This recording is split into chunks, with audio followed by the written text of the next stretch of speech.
Well, hello, Andre. Hey, Gary. It's nice to see you. I want to thank you for spending some time with us today because you've had an experience that I think everybody should or could learn from, and I'm going to call it a spiritual experience. And you, as a member of our membership and an advanced student in optimal EFT, etc. You had this experience and you started it off with, "Oh my God." Okay. Mm-hmm. Those were your first words, right? Yes. Okay. So I want to give a little kind of a summary up front, a little preamble, so our listeners would get a good sense of where we're going and what's possible here. There are many people in this world who have had near-death experiences, spiritual experiences, visits, if you will, with the spiritual dimension. We call that the unseen therapist, with our optimal EFT. Mm-hmm. And while it's a very small percentage, there happens to be thousands of them on the internet, etc. You're one of our members to have that. And that's what "Oh my God" is all about. And we're going to unfold all that here for Evan. I'll be asking you some questions and stuff like that so we can give everybody a good sense of what's possible here. But just as sort of a forerunner to all this, you said something like, what did you say here? I'm still trying to wrap my head around it, is one thing. But there's all kinds of wows in here. Now you have had other experiences with unseen therapists in that you have a very long list of serious issues that have been resolved with unseen therapists, correct? Yes, dozens, actually. Yeah. Okay. Mm-hmm. And not just little bitty things. OCD just left. Okay. John? Yeah. Heart urticaria, heat urticaria left. Yes. And on and on. I mean, there's a long list. Mm-hmm. And you've recognized unseen therapists' presence along the way. I'm saying that right? Absolutely. There's no way these things could have taken place without her. Yeah, okay. But you've noticed the presence in, maybe not a spiritual experience, but you've noticed the presence. Yes. Okay. Yeah. All right. Now, for those listening in, especially our members, not everybody notices. I don't, for example, when I'm using unseen therapist, notice these things. I've had one grand spiritual experience some time ago, 1988, actually. And it gets your attention, as you know. But I don't, in the everyday use of all of it, of our technique and the unseen therapist and healing and all of that, I don't get what you got. So I'm jealous. Okay. Well, I see her. I mean, I in my mind I see her, and I mean she's an actual being. Yeah. Okay. It's not just a voice or a presence. Well, we'll talk about that. We'll talk about it. Not everybody does it. That doesn't mean this is what I want to really conclude with this part of it. That doesn't mean just because somebody is not having this experience or any other kind of direct experience with unseen therapists, it doesn't mean she's not working in the background. It doesn't mean she's not helping us. It doesn't mean we're not healing. So many people think, "Oh my God, we're going to talk to God or the unseen therapist or the spiritual dimension. I've got to do this right or it's going to fail." No. And I thought that at the very outset too, because if I don't do this right, I'm going to get nothing, and that's and that was never ever the case. Yeah. Okay. So I really want to emphasize that this is the kind of thing any student can get. It doesn't mean they will get it, but it also doesn't mean unseen therapist isn't working in the background because we're calling on it. You're just not noticing something. It's like when if you have a headache, You swallow an aspirin. The only way you know it worked is, well, after a little time goes by, the headache is better. All right. Mhm. Okay. Well, the same thing here. You can turn things over to unseen therapists, an emotional issue, a physical issue, all kinds of different stuff. And even though you don't notice anything, just like you don't notice anything once you swallow the aspirin, you don't get, warm feelings and bells and whistles and harps and angels and all of that. Right. If you pay attention to what's going on, your OCD goes away. Okay. And as an example. So anyway, let's, with that little stuff in there, you had a experience which lasted around 12 hours, you were telling me. Yes, pretty All much. right. So let's start it off. You wrote this to me. You said, as you know, I'm a catastrophe. How do you say that? Catastrophizer. A catastrophizer. That is, you're always looking for the worst. Yeah. Sort of thing. And so your partner William had to go for a medical exam of some kind or other. Yeah. Mm-hmm. And he left it, and you catastrophized it.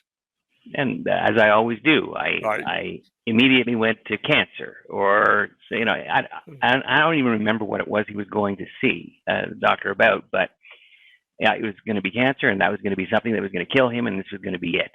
And that's the way it always is with me. So you have learned in cases like this to bring in unseen therapists. Somehow you need calming down, you need guidance, you need something. So talk about what happened.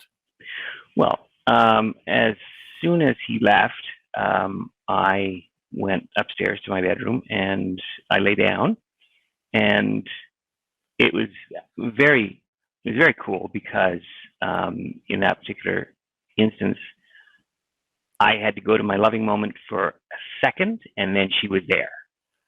So there was no sort of tuning into it or anything. Well, let me interject one thing for the listening audience. Not everybody knows what a loving moment is, but it's sort of a beginning part of a session we do with unseen therapists. You just get yourself into a loving moment in your past. But go ahead, please. Mm-hmm. And so she was right there, but I also felt the loving moment with a kind of intensity I've never felt before. It was just completely enveloped me, and that same feeling stayed with me for hours and hours afterwards. And so I asked her a question immediately. I didn't really finish it. I said, "What am I doing?" And I think it was meant to say, I meant to say, "What am I doing to myself? Why am I, putting myself in this situation for no reason, of anxiety?" And she said, "You're doing just fine, and William will be just fine, and you don't need to worry. You don't need to worry about him. He's going to be fine." And she was right. But I still felt the intensity of the loving moment, and it felt sort of clean and pure and white, and it felt like it was vibrating inside me. It was really quite remarkable. And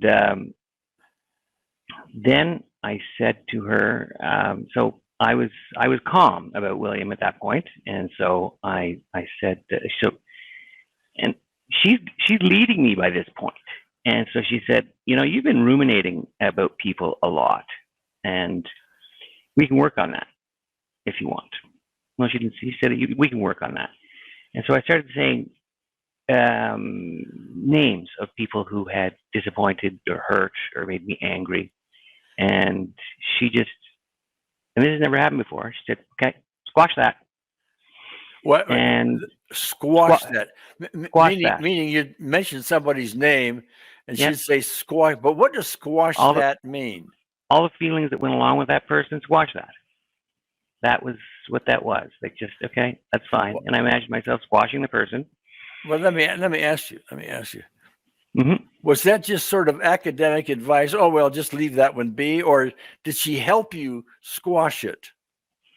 She helped me. Well, she helped me because I was able to. And so, yeah. And well, so then, yeah, but wait, sorry for interrupting, but no, you're not. I really want to get to that, okay? Because oftentimes when we have an old time resentment, which everybody has, we have several Mm-hmm. and so on, it's just pretty hard to avoid in this world. Mm-hmm.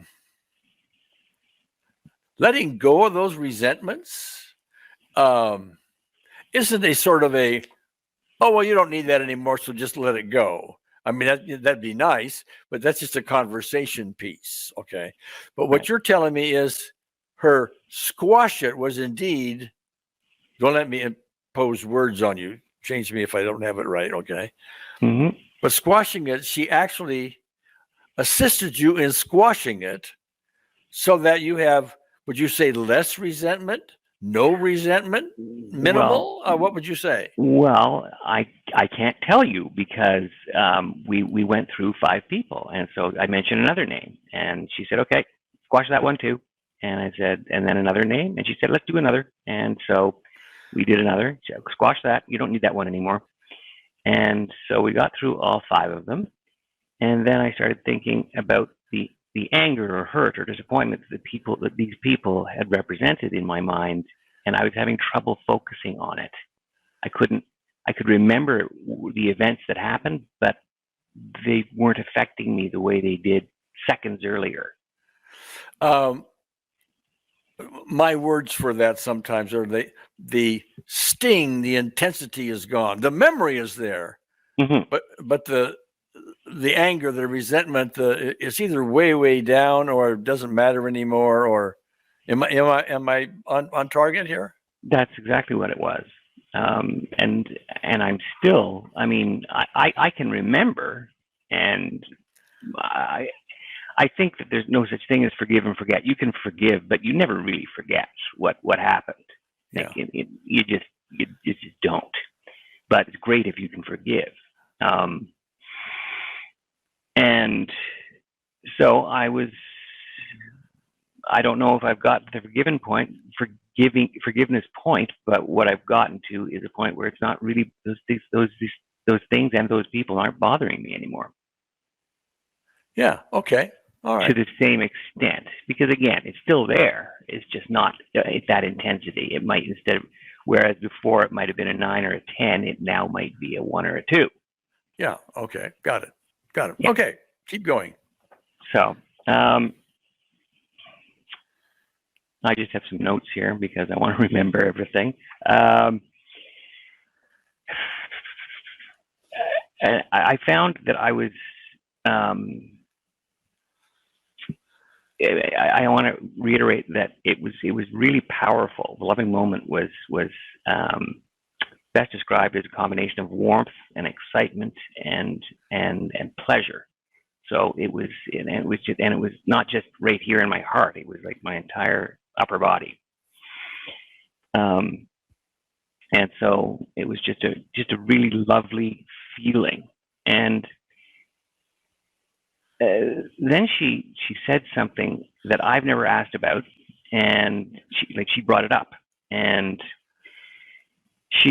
I don't know any people who don't know this. I had a liver transplant almost 2 years ago, and there's always a chance that my body might say, okay, we don't want this anymore, and it could go. And so that's always something that's in the back of my mind, but I've never. Meaning your body would reject the liver and. Yes.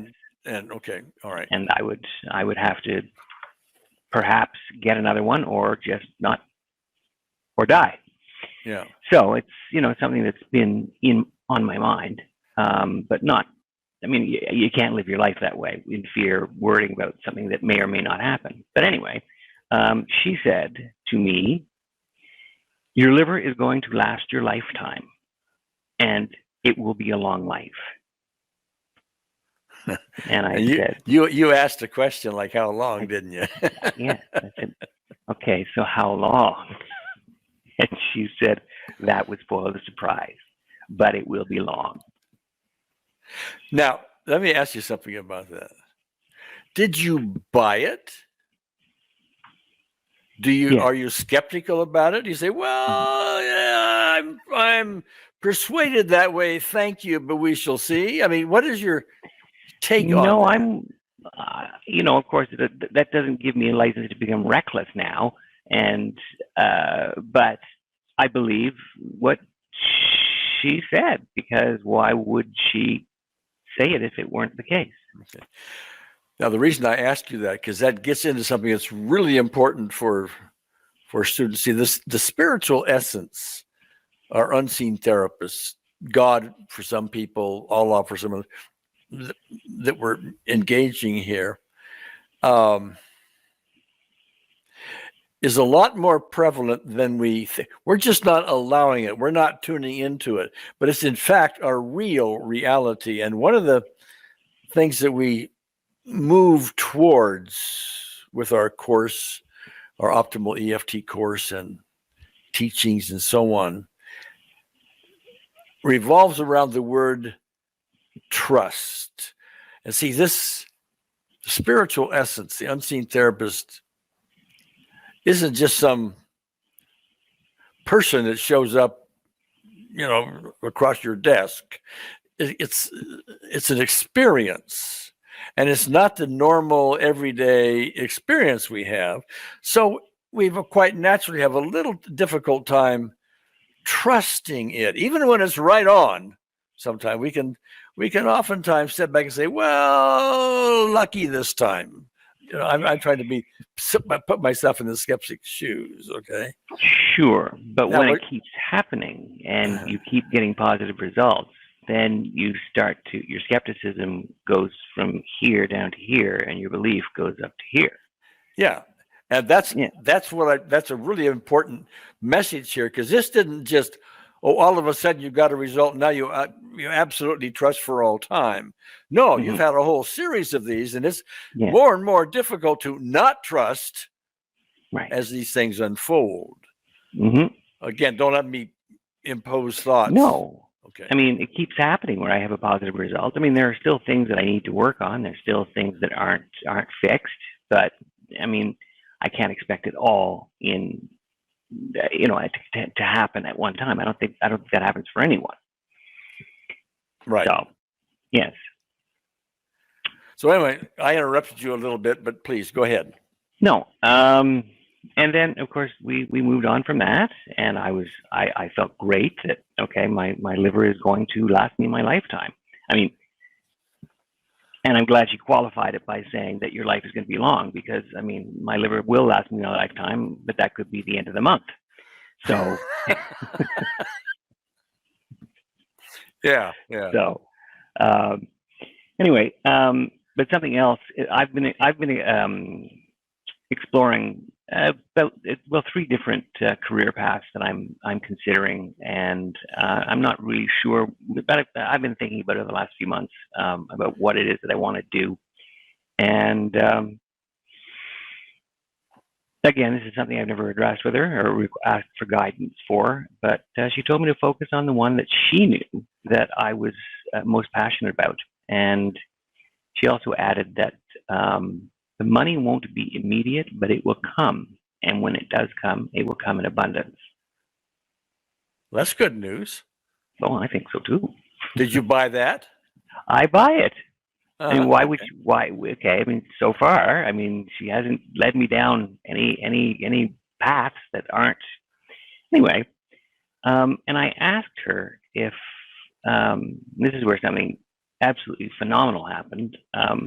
I asked her if she'd be with me as I embarked on this new path, and then she didn't show me, or she didn't tell me. And as I said to you in my email, there are a few people that I would tell this to because I want people to believe me.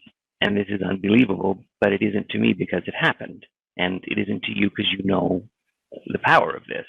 Right. But she showed me how I would know that she was with me. And what she did is she lay down in my body, and my eyes were closed, and in my mind, my body was glowing white, and ethereal as she always appears to me. And I don't know if she left me after that or if she was still there for hours, but I still felt her presence for hours afterwards. Now, so that were you physically lying down at the time she laid down inside your body? Yes. So you were like lying on the bed or something? Yes, I was. Oh, okay. And so she just lies inside you. Mm-hmm. How do you, if you can, how do you describe the experience of being lying in bed and all of a sudden something called the unseen therapist, this beautiful, loving, spiritual essence of you and me and everybody listening in, lies down inside of you? Can you put more words around that? I don't. Well, of course, it's never happened before, so it's not something that I can describe easily. It just felt like a warmth entering my body, just like I felt warm and loved and secure. Yeah, and there's a parallel to my own spiritual experience. Even though it was brief compared to yours, there was a sense of ultimate protection. There was a sense of nothing could possibly harm you. So any anxiety or whatever about being harmed in some fashion, it was not possible. Anger, resentment, guilt, and all these other negative emotional type things weren't even possible. They weren't even in the vocabulary. Mm-hmm. Now, that was my experience. Does it parallel yours? Yes, I think so. I mean, I think, and I'll get to this, but like time had no meaning. Yeah, there was no time. There was no time, and that's hard to digest for listeners, by the way, because time is everywhere here. Okay. Well, yes, but so yeah, but I'll explain that. But as I was lying there, she said something really just magnificent, which made me feel, hard as it might be to believe, even better about the experience. She said, your loving moment from 30 years ago, that person thinks of you often, and you should know that you're his loving moment also. And so this was a romantic partner of 30 years ago. Yes. And yeah, okay. We fell out at the end through interference from other people, and it was terrible and it was unpleasant, and we haven't spoken since. But I did ask her, I said, because I know where he is, and I asked if I should reach out, and she said it's best you leave it for now. It will happen, but just not yet. You'll know when it's right, and so will he. So. And can you suggest what that means? Like whenever he's ready, he'll phone you maybe, or it didn't say? Either or, yes. Yeah. It'll happen. Maybe we have a sort of a psychic connection, and the time will come where we both think it's a good time to get in touch, or I will do it because I'll know it's the right time, and he'll be receptive. He'll be happy to hear from me. So I believe that. So I'm not impatient for it because it will happen, because I've been told it will. But the thing that I wanted to explain about time having no meaning, it's so hard to describe. I was conscious, but not really. I mean, I wasn't asleep, and it was kind of like I was on a different plane of reality. And it was, and when I realized that a lot of time had elapsed is when, like, I lay down, and William left, and I lay down, and the next thing I know, I hear him downstairs coming into the house. And I was, oh, okay, well, how much time has passed? And my phone was on my bed. I picked it up and looked at it. He left at 9 a.m. and it was 10:08. And I have no concept of that 68 minutes having passed. Yeah. Like Yeah. it was there was no minutes or seconds. It was just it was like he had just walked out the door and walked back in, as far as I could tell. But so much had transpired, and so it was. And so, in any case, when I did pick up the phone to check the time, there were also on my screen. This is really kind of cool. 2 random tweets that just because they appear in my feed all the time. And the first one was just simple. It just read, "Shh, let it happen." And I thought, that is really, really cool. Okay. And so then the other one was a quote, and it read, "I'm not afraid of storms, for I am learning how to sail my ship." And that was a quote by Louisa May Alcott. And so I thought, okay, these are so relevant to what has just taken place that this can't be a coincidence. Uh-huh. Maybe one, but not both. Uh-huh. So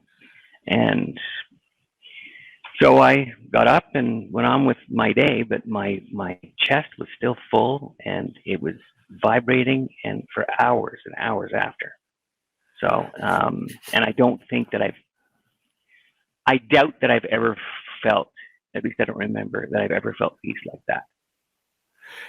Yeah, the way you describe vibration, you need to say the word peace, because it was a really good vibration. It wasn't, Yes. It wasn't a nervous vibration, for example, or it was just anxious sort of like, or something.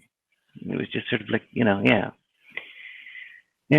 It actually, I guess if I could equate it, I have cats. When a cat purrs on your chest, when they lie on your chest and they purr, that's the feeling, just sort of a lovely, sort of gentle vibration like that. Yeah. Beautiful. Marvelous. Anything else you want to add to that? Just no. I mean, I'm excited for the next time. I hope it comes. Sure. But I think I'm not waiting for the intensity of that one. That would be great. But even if I get little snippets now and again, that would be magnificent just the same. Sure. So, wouldn't it be nice to have one a day, and then have that one a day just be a perpetual way of being, which, by the way, is possible. We're getting there with our optimal EFT course.